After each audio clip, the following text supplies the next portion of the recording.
If you run a contact center or business process outsourcing, you know the pain. Customers repeat themselves, average handling time, AHT creeps up, and your AI can't remember anything. Today's guest, Hakob Astabatsyan, CEO of Synthflow, the Berlin voice AI platform backed by Excel, just launched memory for voice agents, so AI can keep context across calls at sub-second latency inside your existing CRM telephony stack.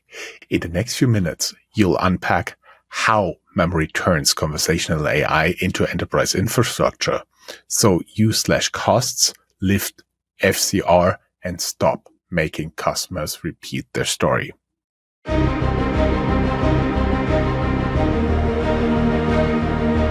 Welcome to Startuprad.io, your podcast and YouTube blog covering the German startup scene with news, interviews, and live events.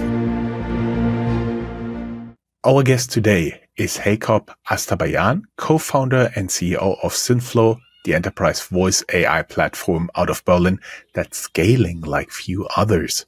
The company powers human-like phone conversation for 1,000+ customers, serves 100+ enterprises, integrates with 200+ tools from telephony to CRM, and runs at sub-second latency with 99.9% availability.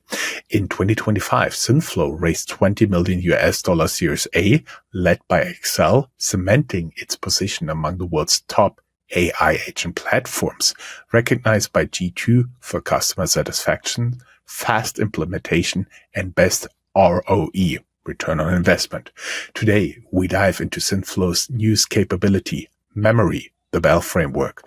Let's voice agents remember details, preferences, and unresolved cases across sessions, support seamless human handoff, and even share state via memory groups across multiple agents. If you've tried AI in your call center and hit the context wall, this episode is for you. Hakob will take us from pilots to global rollout, how to deploy, measure, and govern memory-enabled voice AI without adding risk. Hakob, welcome to Startup Radio. Hey, John. Thanks for having me here. Glad to be here. Before we get started, for a little bit older people, I was wondering, you remember Space Odyssey, where the AI hell goes crazy and tries to kill all the people. Did you have at any moment the intention also to have a hell mode in your voice agents? Yeah, it's a good question. Actually, when we started building this in the early 2023, everyone was talking about AGI, right? The first version of GPT came and everyone was saying, oh, now you're just going to click one button and AI is going to do everything. And then everyone, there were like scandals everywhere. Like people were warning against AI. But I think in the last 2 years, everyone came to this realization, actually, the LLMs are not that smart as we thought, right? I mean, it's an incredible progress, what we had, right? But I think everyone realizes there is also as much as this technology can do, and we are actually very far away from that AGI. So I think the expectations are way lowered right now, and we're entering into this phase of soberness, right? After this excitement and euphoria, I think people are becoming sober in being realistic. What can actually this AI do? And the same applies to the voice AI, right? Mm-hmm. I also realized that in science fiction, there have been always the mean AIs. Think about Skynet, but I do believe simply for the reason they make way better stories. Different topic. So, let's take us to the start, like not necessarily when you founded the company, but the original spark. And what was the moment you may remember when you conceived the original spark for Synthflow, and when did it click that voice AI agents needed to be infrastructure, not just smart stuff? Yeah, very good question. Actually, we started experimenting with LLMs around like March 2023. This is when the first, I would say, proper version of GPT was released with an API that you could start working with. And everyone was building like text bots on this LLM, basically this wrapper around LLM, right? And then you would have a text bot. And for us, the first idea was that we wanted to build a no-code layer so that business folks could interact with it, right? Because this was like a lot of developers, and in developer forums, everyone was trying to work with the API, but we also wanted to have this no-code layer. And we built the first version, like for chatbot. And I think it was around summer of 2023, like few months after the release of GPT, that the first ideas of this voice orchestration started resurfacing on internet, right? And the orchestration idea is actually very simple. You take the speech of a human, you convert it to text, right? You do some work there, and then you send it to LLM, this text. LLM gives you an answer back, right, in a text form. Then you take this text, do a couple of things, and then convert it back to speech. And you do it and you have to do it very fast, right? So that you play back the answer to the human. So that's where latency comes into game. And this was the first orchestration. Everyone, not everyone, but like I would say few teams actually, because it's very hard thing to do. Text is easy, right? But voice was very hard. And we started building this orchestration. And I remember like around end of the summer of 2023, we had the first version that you could talk on the phone. And it was terrible, right? If I look back, it was terrible, the first version. And it would like wait for 2 seconds to answer, right? For example, right now when we talk, we have 400 milliseconds of latency, humans. We're perfect because the moment you interrupt me, I immediately process it and stop, and then vice versa. That's why we can have such a fluent conversation together. But it was not the case for AI, right? It would pause for a long time. And then when you would start speaking as a human, it would speak over you, right? At some point, you just hang up as a human, right? This was the very first version. But it was an interesting revelation for us because we realized this is a very hard problem to solve. And it's really worth it investing our time. And because the demand was very high for this, right? And then we started working on this, and we released in early 2024. So we worked 6 months on this. We released the first version, which is way worse than what it is right now, right? But it was already pretty good. And this is where we actually started commercializing. We had our first customers, and we started iterating with them. And since then, basically, the technology has been progressing very fast, right? New LLMs have been coming out, and a lot of infrastructure around this orchestration has developed, like DeepGram, speech to text and all this kind of solutions. And at some point, I think in 2025, early 2025, I think the entire voice industry crossed the chasm of actually voice. Because if you asked me in the early days, I was still not sure if this is actually going to be a technology that humans will be actually adopting on mass, on scale. But this year we passed that chasm, fortunately, and it's just being now deployed in production like all around the world. Yeah.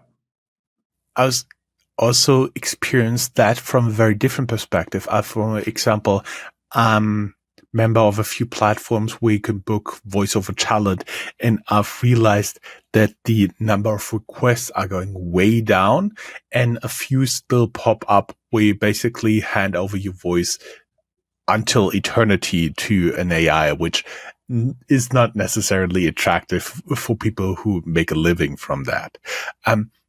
Can you paint the reality of contact centers, business process outsourcers, pre-memory?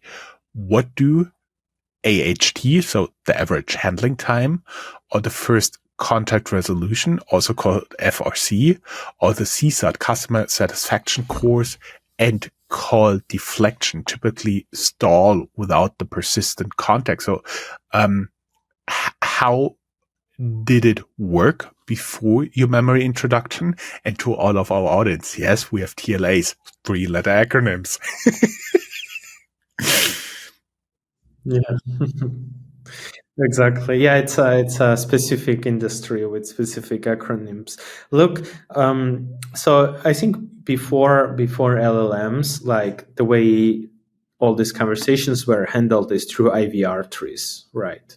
So you would call, like, I don't know, I used to experience that a lot in Germany. I would call like insurance company or whatever, and they would say, if you want to ask a question about your financial thing, press 1. If you want to talk to customer support, press 2, right? So you would have to go, and then you would go into wait line and wait forever. So it was actually a terrible experience for humans, but sometimes you just didn't have a choice, right? And I vividly remember they gave you, for example, when you talked to an insurance hotline in the beginning, they gave you options where you had totally no clue where you fit in, and you had to try through all the menus. Yeah, it was really bad experience. And then it asked you, would you still like to stay online? And you yelled, yes. And it said, I understood. No, I'll hang up now. That was level of experience, right? Yes, exactly. And it was like a lot of NLP, NLU technology involved there, sometimes capturing information. I mean, it was a very basic technology, right? And the human experience, it was not built for human experience. It was built for just doesn't matter. Your experience doesn't matter, but at least we will get something solved, right? Rather than never solved. So it was like sort of like the mantra was better late than never, sort of. And but it was the state of the technology, right? And now, right, with this conversational AI, the thing is that now it's all about experience as well, right? Results, but also experience, right? It's not like, oh, I just reduced my deflection rate or I just increased my resolution time, but what you just mentioned, CSAT, right? The satisfaction score. This is very, very important, right?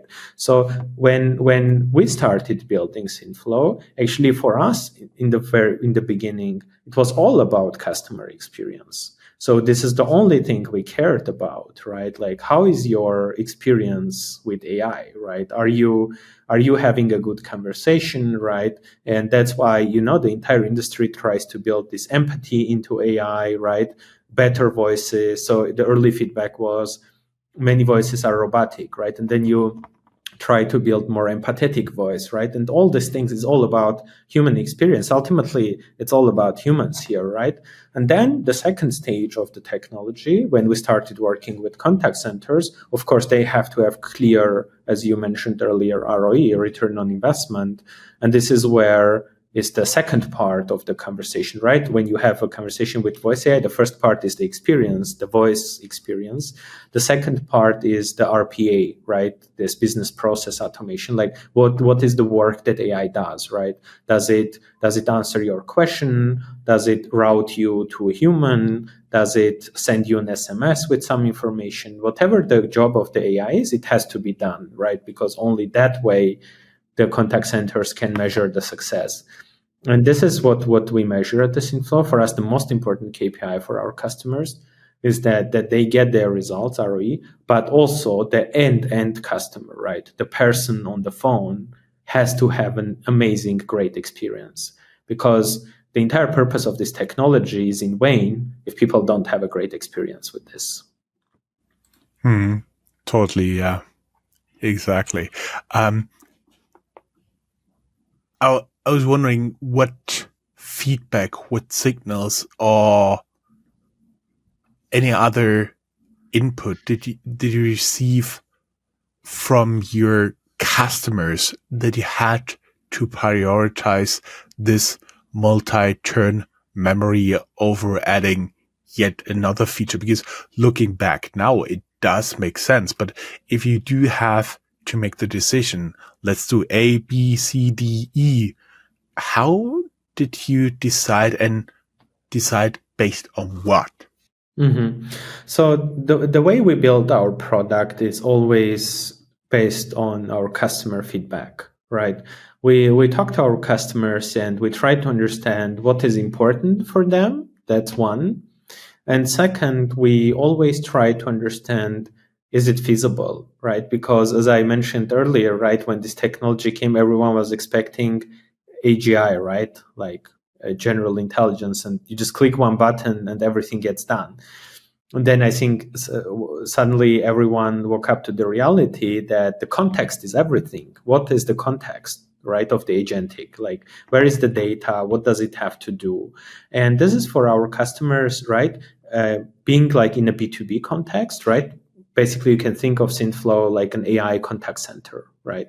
The whole purpose of doing a work end to end, right? AI has to do a work end to end. What I mean by that, think about if someone calls and wants to get some number sent, right, or some information sent per SMS, right? If the AI has a good conversation but doesn't send that SMS to the customer, then the job is not done, right? The action is not executed.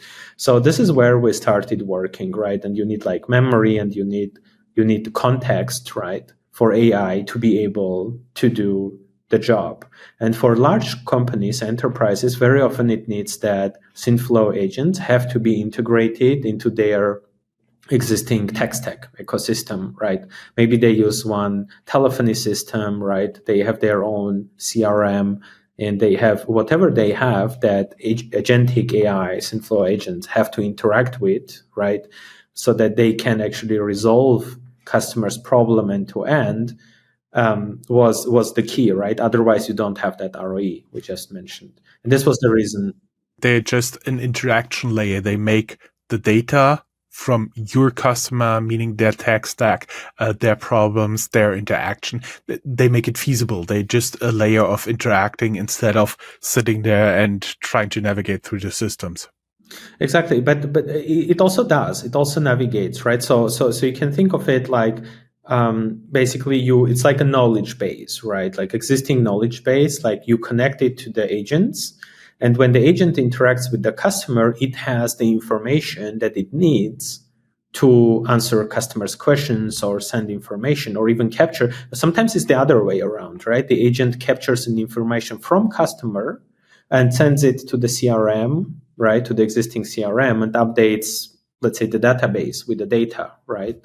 So it can go both way. Either it shares information with the customer or it gets the information from the customer and saves in the existing database, right? And without the context, right, all this ecosystem, the agent is basically, it's a demo, right? It will not be able to do an end-to-end work that humans do nowadays. Yeah. Mm-hmm. We talked about the latency, that it's below a second, sub-second latency, and like having really persistent sessions, not that it's interrupted and it's not useful anymore. So what was the hardest challenge there from an engineering standpoint to get this workable? Yeah, it's a very good. So actually, latency was the number one problem when folks started building voice AI, because by following that orchestration, right, like the speech to text and text to speech, right, you had to do it. It was very rudimentary. The first version that was built, it was very basic, right? And also, like, everyone was building, it was like almost for demos. So you were just trying to optimize it for one call, etc. But the problem became really complicated, right, when we started growing very fast. We started growing very fast, and imagine like processing millions of calls every month, or hundreds of thousands, like tens of thousands per day. And all these calls together, you have to make sure that your entire infrastructure, right, can support that. And there are also like so many factors that can affect latency, right? It could be related to telephony, it could be related to connectivity. It could be related to even how you set up the agent, right? And it was basically, but we realized that this is the number one challenge to solve. Without this, like, nothing really matters in this business. And what we did is we hired engineers who have been specialized in this area, and we have a team in Synthflow that's called like it's basically our infrastructure team that only works on these topics, right? They work on reducing the latency, they work on improving the interruptions. And then at some point, it's basically two components that affect this. One, it's an empirical work, right? You constantly collect data, you constantly improve your system and infrastructure. And the second is like how you build your architecture, right? Which vendors do you use? Which LLM do you use, right? How do you send the data between A and B? So there's a lot of also architectural decisions you have to make so that when you start scaling this, it doesn't break.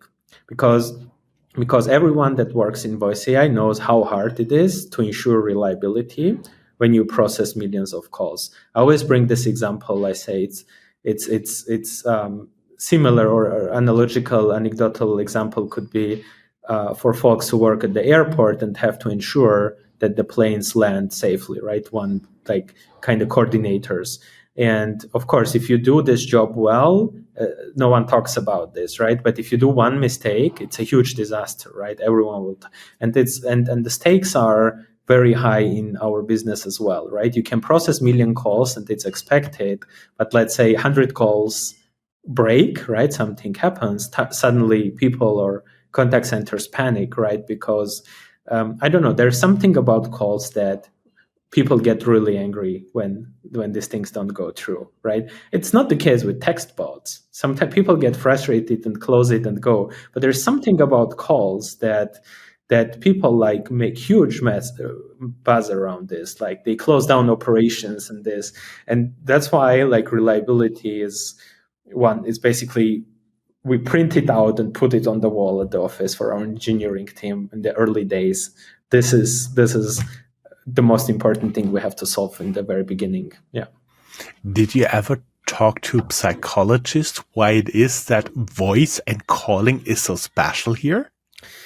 I haven't talked to, but I have read about similar kind of concept. It's basically psychologists call it anthropomorphism, which means that humans have this tendency to attribute human qualities to machines or non-living things, right? Also, you see it like in children books, etc. When animals talk, robots become humans' friends, and there is an empathy, right? So there is definitely an anthropomorphism, which means humans in the beginning have this tendency to be creeped out when the technology machine behaves like human. It scares humans, right? So there is an adoption window for humans actually to get used to it, right? So it has been with many technologies. Like for us, everything we use is normal, right? The phones and laptops and everything, but the folks that saw it for the first time in their lives, right? There is always some, I would say, adoption time needed to get used to this technology. It was same thing with voice AI, right? People thought this is like dangerous. This is I don't know. It's weird that the AI speaks like human, right? But that's why I was saying this year we crossed the chasm, because right now, like there's a large amount of humans that are actually used to it or already had their first experience talking to AI, and there were so many like.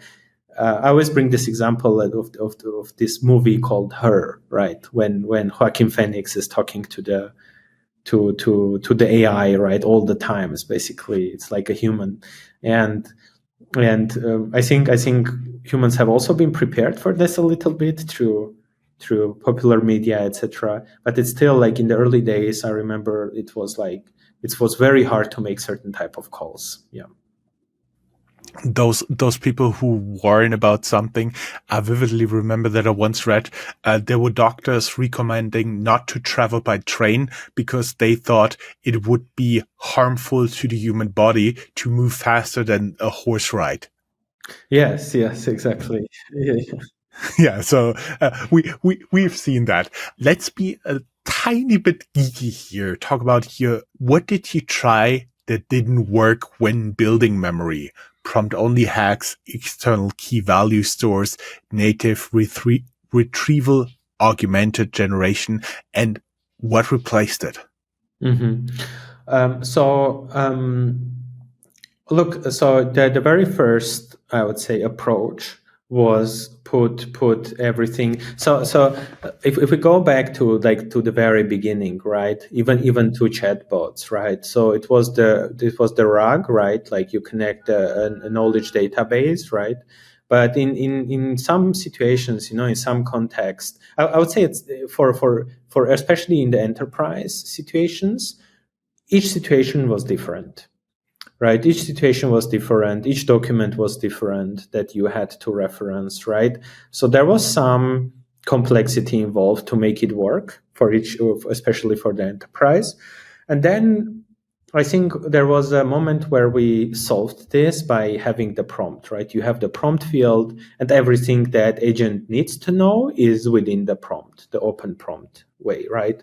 And you just paste it there, and the information is there. But of course, there is also a limit there how much you can put, because if you put too much, right, if the text is huge, that also increases the probability of hallucinations, right?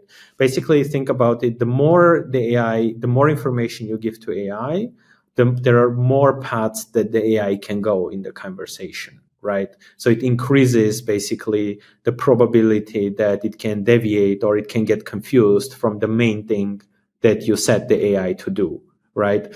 And I would say honestly, the answer is it depends, because right now we have that, like the open prompt thing, but we also just released the Bell framework, and one of that Bell framework, the first one called Build, is the Flow Designer. So the Flow Designer allows you, like, it's a visual graph that you can build the conversational paths, right? And with that, we want to address the cases where you really know what the AI needs to do, right? Imagine you just hired an intern, right? You don't want that intern to go freestyle, right? You know your business. You just sit down and explain 1 hour and say to the intern, look, this is the script. This is what you say in the call, right? And this is what you don't say in the call, right? And I want you exactly to follow this, right?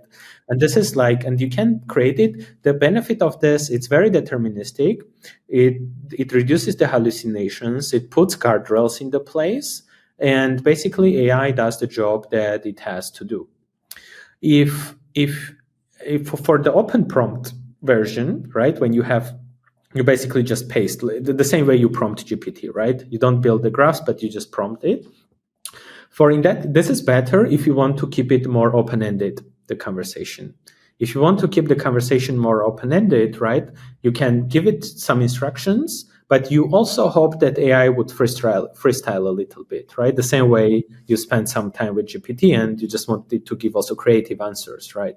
So I think having that's why we built both, right? So that our customers can kind of have more deterministic for more specific cases, especially in B2B context. Determinism is actually very much appreciated nowadays. And of course, you can also leave it a bit more open-ended if your use case is such you don't want it to do exactly that way.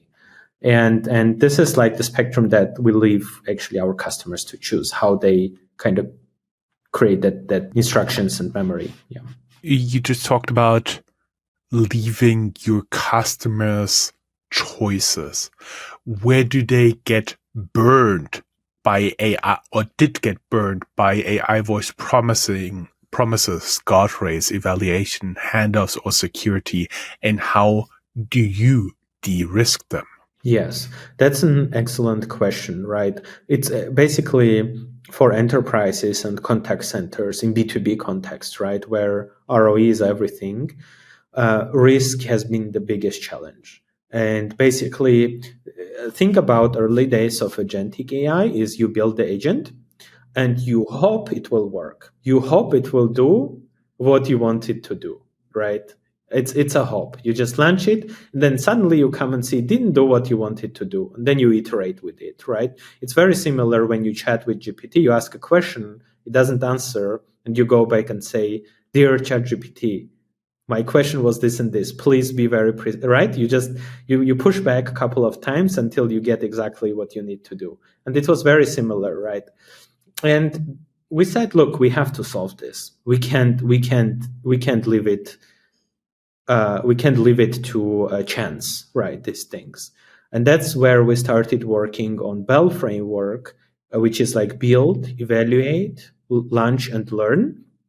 The entire idea of that framework is we wanted to de-risk enterprise deployments, right? It means you can build more predictable conversational paths with this designer. We build for evaluate part, we build simulations, right? It means you don't have to go and call real people to see if AI does what you want to do. You can do it with synthetic data. You can simulate it in the same environment before you actually release it. So it's way faster and way safer, right? And then there is like the versioning part, right? Maybe you want to have a couple of versions, right, that you want to test. And lastly, you want to do some auto QA and analytics, right? So basically we created an environment within Synthflow for customers, enterprises, where they can go and they can do all the work there in a very safe environment, make sure that the agent does what they actually intended to do, and only then they release it to the public. And we have been working for this for many, many months, and we're releasing right now, and that's the entire purpose, is de-risking and accelerating actually the deployment of these agents. Yeah. Mm-hmm. Mm-hmm. We also going to record a Founders Vault episode after this one, and there you'll tell us about the toughest enterprise deployment and where you failed initially, what broke in production and who escalated and who you salvaged it. Let's talk about your current playbook and how to move from a pilot to production in weeks. Team setup, no-code versus API, and the first 3 workflows you always target. Yes. So look, basically the older technology required a lot of human touch, right? And like especially the NLP, NLU technology, people would have to go understand, map out the conversation, and then go and build it, right? With Synthflow approach, we build this layer, no-code layer, that allows customers to basically follow like 3-4 steps, and you actually have your agent, right? So integrations is a bit different thing. This is where our forward deployed engineers work with the customer to integrate, especially on the telephony side and other tech stack like CRMs, etc. We integrate with an API or with SIP trunking, basically. But once that work done, and this can be done very quickly, basically within few days or weeks, depending on the case. But the agent creation part is very straightforward. So we have reduced it to an absolute minimum and basics, right? You have to prompt, or with a visual graph builder, you just have to build a conversation, right? And then you have to choose an action that AI has to do. You can also build a custom action if you don't have that. And then you can always leverage the Bell framework for that, right? To test everything, etc., before you deploy, and then you can actually go live. So we have simplified it to the, I'll say, to the limit, right?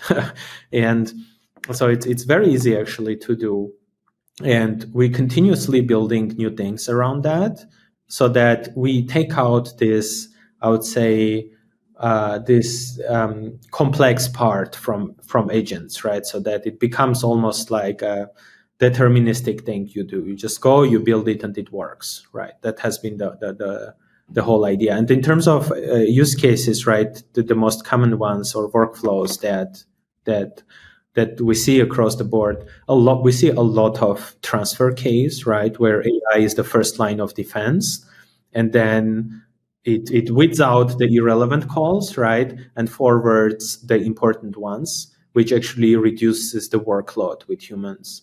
We see a lot of customer support, or in other words, I love to call it FAQ, right? AI answering a lot of questions, right, for customers, which are very basic. So humans don't have to waste time on that. AI can answer all this. It's very solid. There is also like a lot of qualification is happening, right? AI reaching out to humans, asking a couple of things and qualifying and booking next steps, basically. These are like very common, widespread cases we see in our, right, B2B AI contact center case, mainly on the phone, right? Yeah. Talked about those KPIs? Can you share some specific numbers, typical containment, the reduction in average handling time, the lift in first call resolutions, meaning the customers only need to call once, or human hour savings that you're comfortable stating by vertical? Mm-hmm. Look, there are no single numbers, right? It's very much depends on the customer and the use case, right?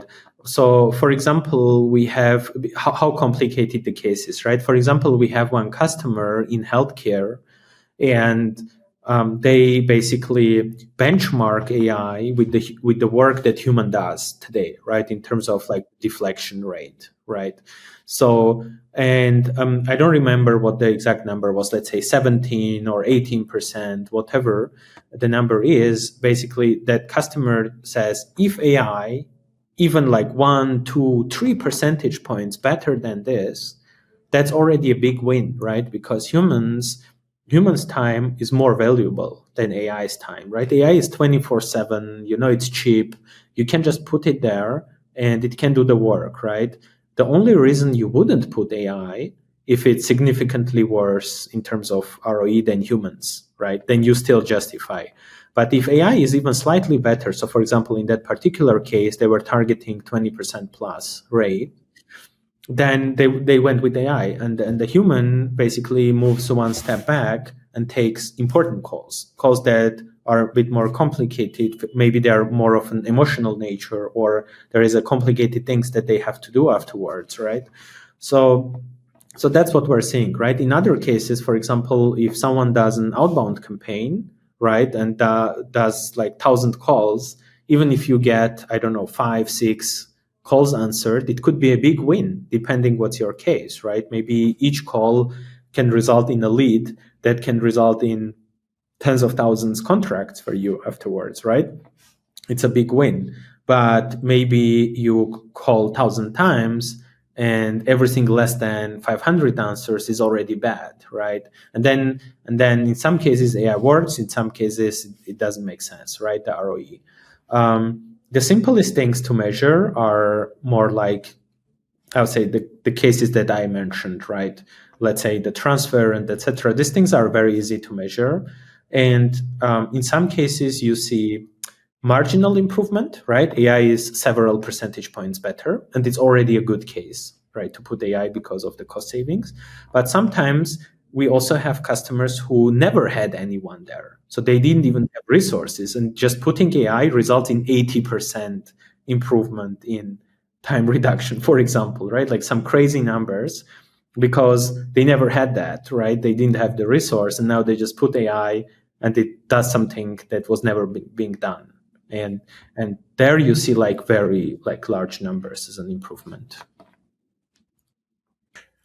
For our audience, if you run a CX or BPO, what's the one place you'd want voice AI memory like tomorrow? Bookings, claims, returns, tech support? Drop it in the comments. By the way, if there's anything interesting, Hakob, of course, we'll share it with you. Let's talk a little bit about the framework. What's your memory read-write policy framework? What to store, for how long, with what consent, and what controls? This is a very important question, right? We touched upon anecdotally before, like why are phone calls so dramatic, right? Have such a dramatic impact on humans, and it's also same in terms of compliance, right? So, for example, there is a HIPAA compliance in the US or GDPR compliance in Europe, and we as a Synthflow, very early on in our journey, invested significant resources of our company actually to undergo all these compliances, right? SOC 2, Type 2, GDPR, HIPAA. And for example, with HIPAA compliance, right, there is the toggle bar in our tool that our customers disable so that the calls don't get recorded, because certain types of calls in certain regions you're not allowed to record, right? So in GDPR, right, for example, the data hosting is a very important thing, right? And so calls are very sensitive, and we always work very closely with our customers, right? So that we ensure we sign like BAAs with our customers, right? Business associate agreements. We have basically right now on the Synthflow website, there's a trust vault that you can access. And we have all sub-processing agreements, BAAs. We take this topic very seriously because in some industries, and I would say in many cases, like the data storage and recordings is a very sensitive topic, and it has to be 100% compliant. This is very important in our market. I was wondering, for callers who get interrupted, switch or something, how do you maintain your context coherence and avoid hallucinated calls? For example, you call for your VW Golf and actually they tell you, yes, your Bentley is ready. Yeah, that's a very good question, right? And this comes back to the point, right? It's also like kind of the idea of Bell framework is we want to make sure, right, the customers can build more deterministic agents if its topic is sensitive, right? So for example, you can leave the AI agent a bit open if it has to answer like, I don't know, some low stake situations. Let's say like hypothetically has to say what's the weather or something like that, right? But if it's about the order or golf and Bentley, right, you want to use the visual graph builder that we built, because that way you completely eliminate the hallucinations, right? Because that's what we've built. It's a very deterministic environment, right, that doesn't allow AI to deviate from your. If you know as a Volkswagen, basically to that this is exactly what customer is going to ask, and this is exactly what the AI should answer, this is the right way to go, right? And then, of course, you just simulate this, you QA this before actually releasing this. This is very important, right? And we have invested a lot of resources in building the Bell framework so that our customers, these enterprises, can actually serve these use cases. And I can go one step deeper and tell you it's even more important in financial industry, for example, right? You cannot quote a wrong percentage or etc., right? So you have to adhere to the things. And the short answer, basically, you reduce the hallucinations through graph builder and, of course, the simulations and versioning in QA. That is great. Guys, right after the ad break, Hakob will unpack the deployment blueprint Synthflow uses to get memory-enabled agents live in under 30 days, plus one mistake that kills ROI.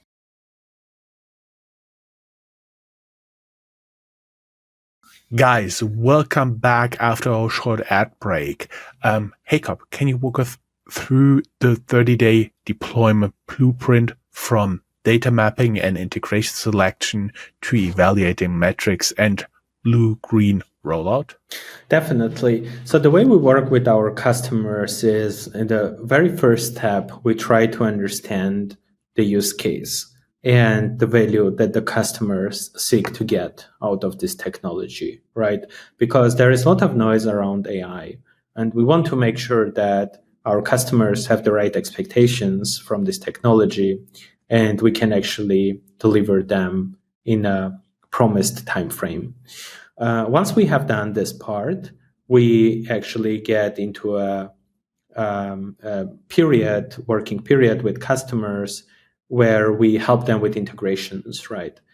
We advise them on a lot of topics. Our forward deployed engineers stay very close to the customers, and we advise them on a lot of things, like, for example, on the agentic part, we demo them the Bell framework so that they can deploy this in a de-risked way, but also we help them integrating this into their existing ecosystem, right? Especially many customers have their own telephony system, and we have to integrate into that with the SIP trunking.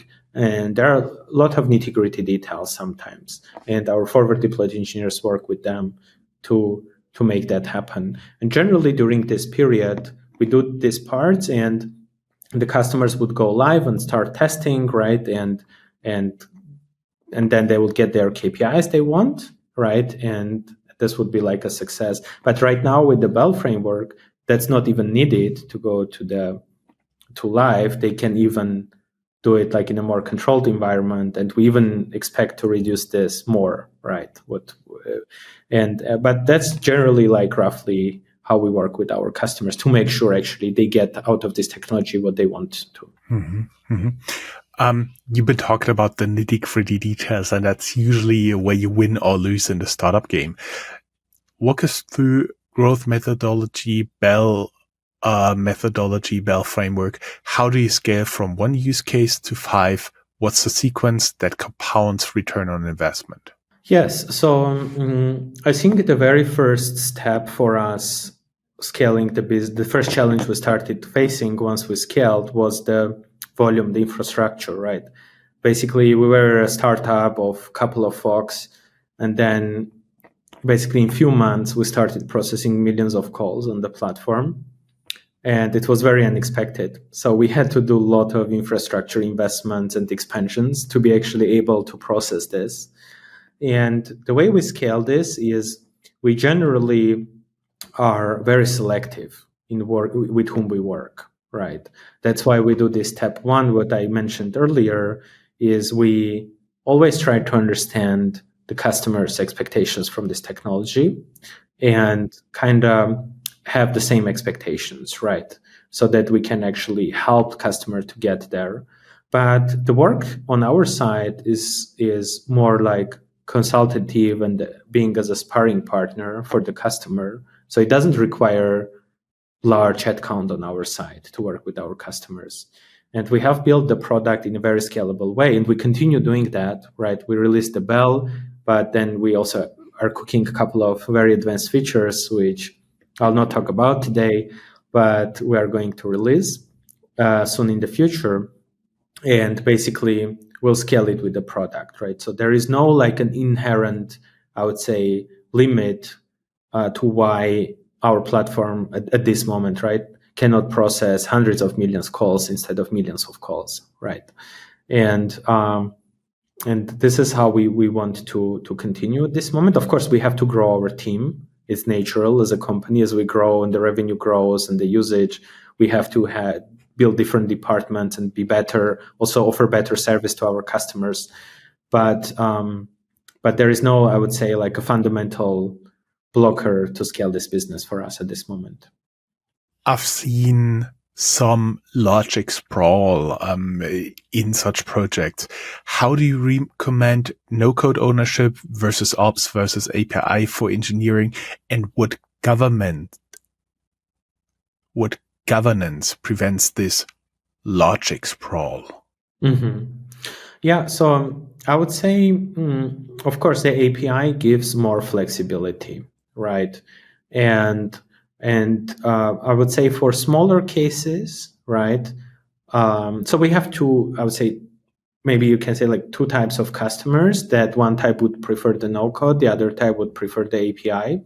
So let's say one of our customers, a very large contact center, a BPO, they basically use the API because they integrate Synthflow into their operations, basically into their entire tech stack, so that they can offer voice AI to their customers, right? So it's like a white label integration there.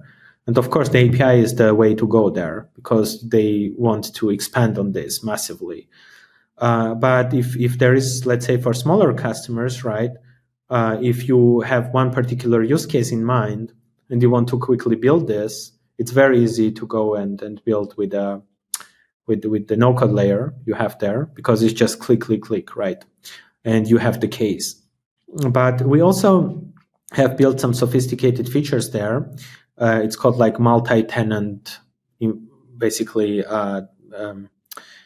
portal, where you can become the owner and you can have many users invite your team members and have sub-accounts, right, for different use cases.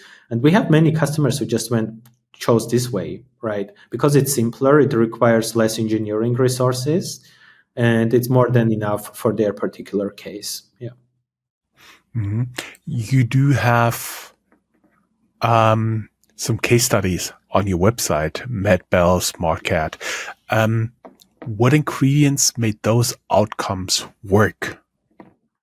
Yeah, so I think So one important thing is that this initial period that we actually are close to our customers, right?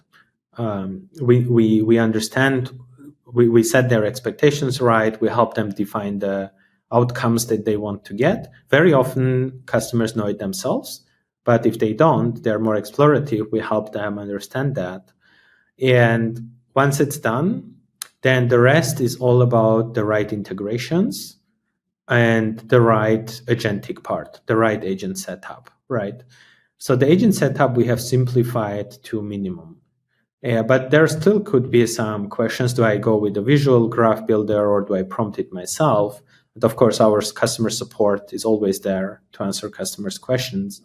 But the integrations part, this is something that often we sometimes have to share something like our documentation or etc., so that they can integrate into their telephony system. Or if they don't have telephony system, they use us, right? Or maybe they have another tool stack like a CRM, Salesforce, or something like that. They need to integrate, and these are the main components. If this is done well, it should start actually delivering the value. Yeah, you can go to production. I was wondering a little bit while you talked, what breaks at 1,000 parallel calls, speech quality, latency spikes, rate limits, integration quotas, and how do you harden for peak season?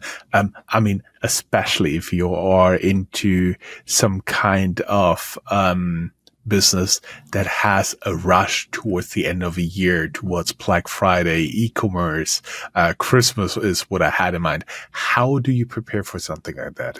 That's a very, very good question. And this was honestly at the very beginning, this was our main problem. This was like when we started scaling, because and 1,000 calls are fine. It's nothing. We're talking about millions. This is okay. Totally fine with me. Let's talk about millions.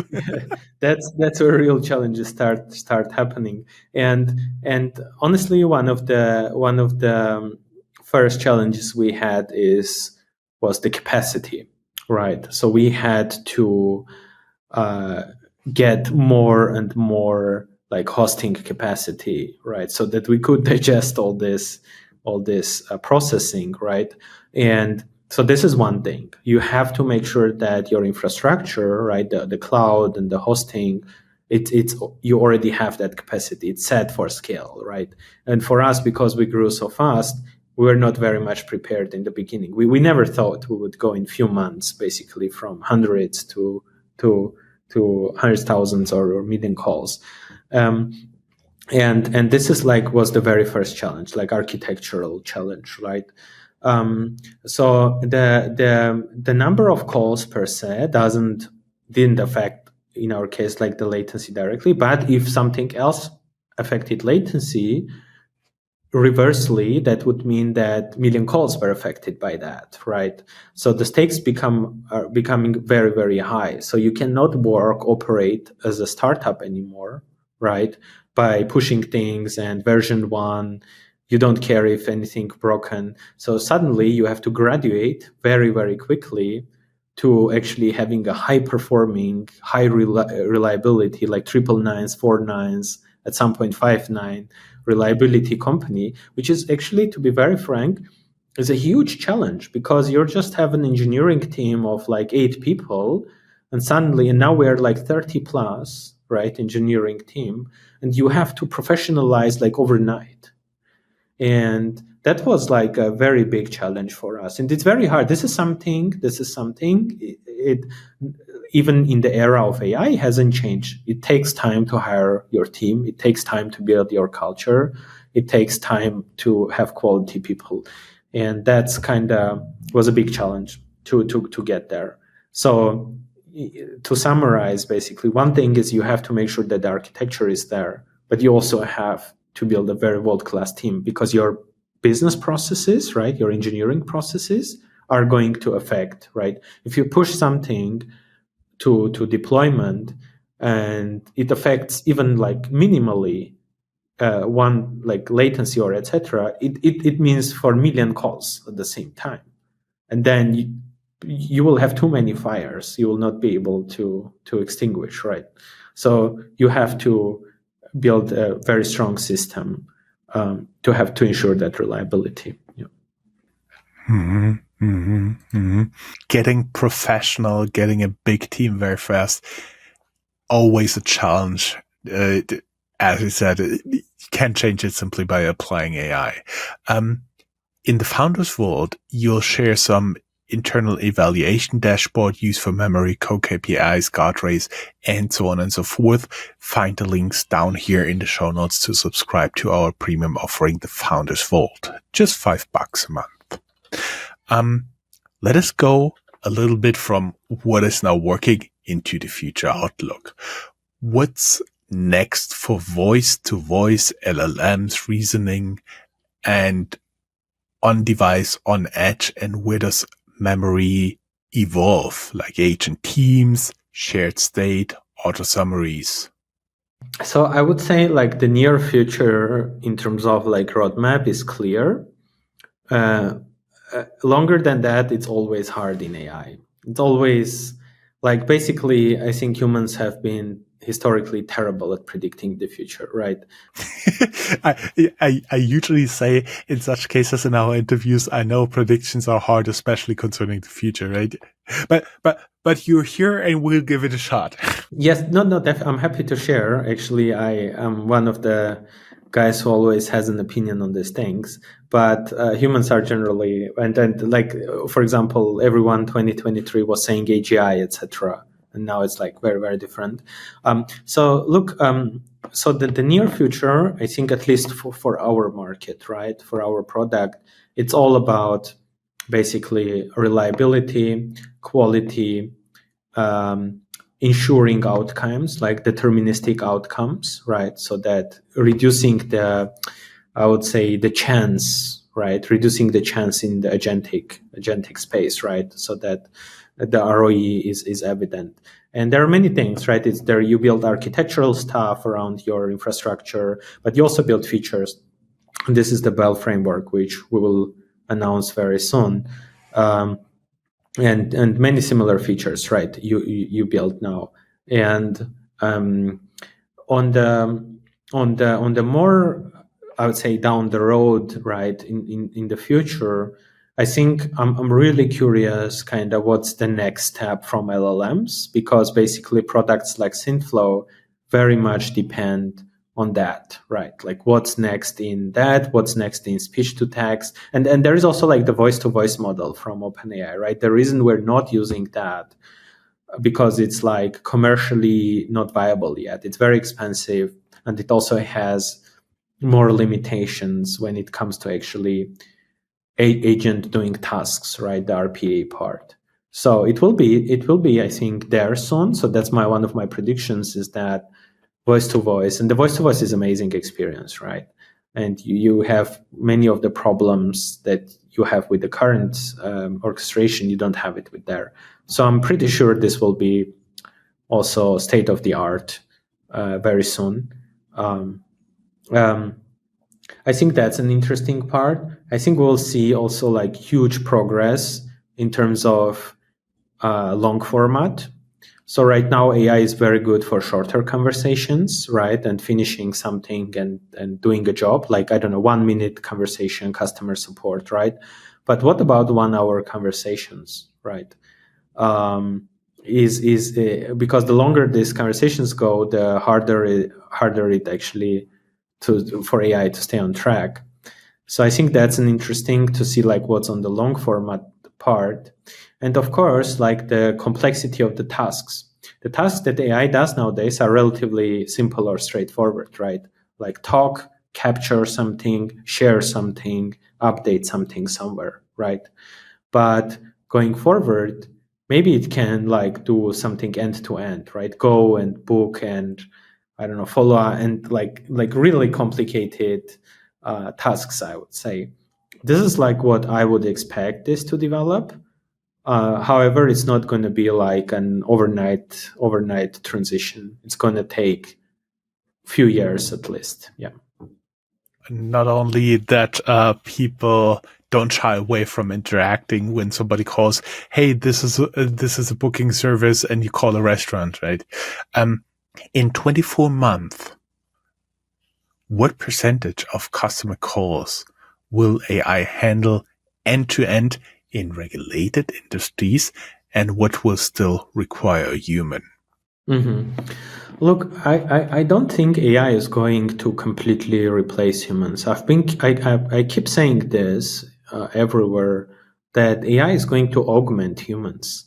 I don't think humans will be out of the loop in the near future. That's not going to happen, because I don't see humans trusting, like, I would say, not only trusting, but AI just doesn't have that capacity to do very complicated things, right? And very long, I would say, RPAs, automations, right? So I think in the next 5 years, so look, for some cases, it's going to be 100%. To answer your question, it's going to be 100% of the calls. Like, for example, for transfers, routings, FAQ, first line of defense, I think it's going to be 100% is going to be done by AI. For some cases, more complicated ones, right, processing, etc., maybe even on the governmental side, I think it's going to be way slower, right? Like, I don't know, let's say taxes or this kind of areas. I don't see it like adopting very quickly. That said, regulated spaces also, like, we already see like crazy adoption in healthcare and financial institutions. Despite, you just need to be compliant, right? You have to have everything. Like, you have to have HIPAA compliance, you have to have pen tests, right? You have to ensure and you're signing SLAs and this kind of things with the customers, right? If the state of the technology is there that you can guarantee that, for example, with visual graph builders, then basically if the AI works for 10% of the calls, there is no reason for them not to deploy it for 100% of the calls, right? And I think it's going to be very different case by case, like use case from use case. For some use cases, it's going to be 100%. For some, probably very low, not even 1%. Yeah. A little bit of contrarian view when we go close toward the end. By the way, you're holding up pretty well, and we're recording for no more than an hour now. I was wondering, what's an overrated metric or myth in an AI contact center deployment that teams should ignore, or that it's still missing the return on investment? Yeah, it's a very good question. So, look, I don't think that the classical ones like CSAT or like things like deflection rate or average resolution time or time to answer, these things are actually very important, right? And they do matter, right?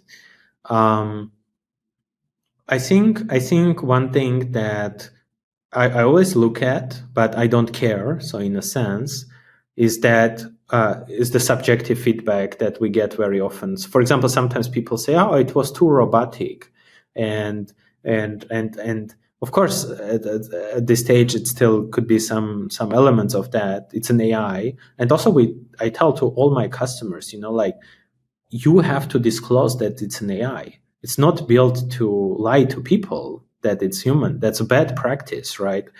So when humans talk with AI, they should know they're talking to AI, and they should have the right expectations, right? If someone tells me, it didn't feel like it was a bit robotic, I think that's fine. Of course, as long as you know it's an AI, as long as it does the job for you, right? You have a good experience, right? Better than the IVR trees or etc. of the past. We're making a huge progress, right, as a humanity in that area.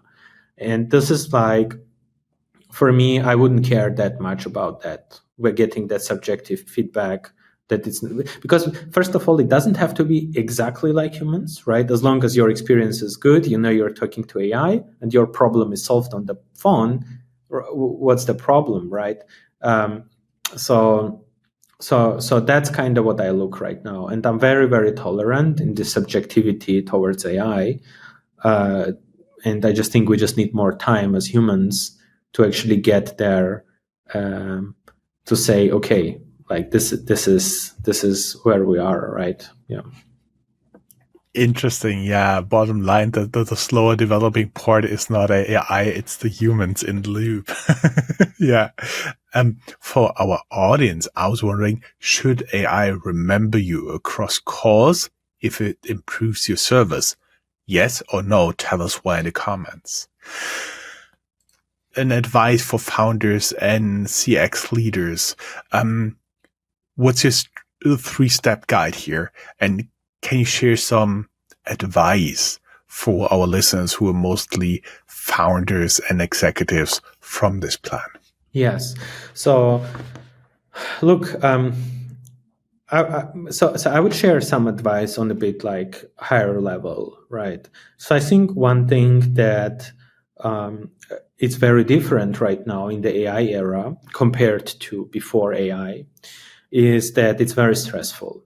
I don't think that founders have been under such a pressure and stress ever in the history of startups, because things are moving basically on weekly basis. Like every week, every day, something new is happening. Like I wake up in the morning, I look into my phone, someone new model is out there. Someone released that. Someone released this. This is changing. OpenAI is doing that and does. So I think like these skills, navigating skills, right, filtering out through the noise is a superpower at this stage. And founders need to learn actually not to get too distracted and too stressed down by the noise. It's going to be there for a while. It's a new technology. We're experiencing an immense progress as a humanity. I think this is already way bigger than internet, right? What's happening right now. We have never seen this type of progress, right? And on a weekly basis. So really understanding and focusing on value, building business is harder right now, because there are many shiny things, right? You always confront these decisions. Oh, I know this new model came. Shall I use this and that, or do I go this way? What about this, right? And I think like being very close to the customers, very, very close to the customers, and focusing on building long-term value for them, for your customers, is the key. This is my view. This is what I will highly recommend based on my own experience in the last 3 years, I would say. Yeah. 3 more questions for you. Closing bold insights. Finish this sentence. In 3 years, voice AI with memory will be the default interface it will be default interface for contact centers, both external and internal. It means external BPOs, right? Contact center as a service, and internal contact centers for insurance, financial institutions, companies, because we already see the ROE and the case is very clear. It's just a matter of time until enterprises start deploying and adopting this in their companies. Mm-hmm. And 2 closing questions. Are you open to talk to new investors? Yes, definitely. Always happy to. I think the best format is always, I say it, coffee chat. Yeah. Yes, we link your LinkedIn profile down here in the show notes, and I do believe every investor that has been sticking around for over an hour, they'll be interested to talk to you. And of course, you're looking for hiring talented employees? Yes, always, right. And we're hiring on a rolling basis. So we are not a company that just fills in gaps. We always look for exceptional talent, whether it's AI engineering, voice AI, or also commercial roles, right? Sales, solutions engineering, forward deployed engineers. We're always open on a rolling basis for exceptional talent. And we guarantee you and promise you also like an exceptional environment to work on cool things and grow as a professional. Awesome. Hakob, it was such a pleasure having you here. For our premium subscribers, we'll be back shortly with the Founders Vault. Thank you. Thank you. Thanks for having me.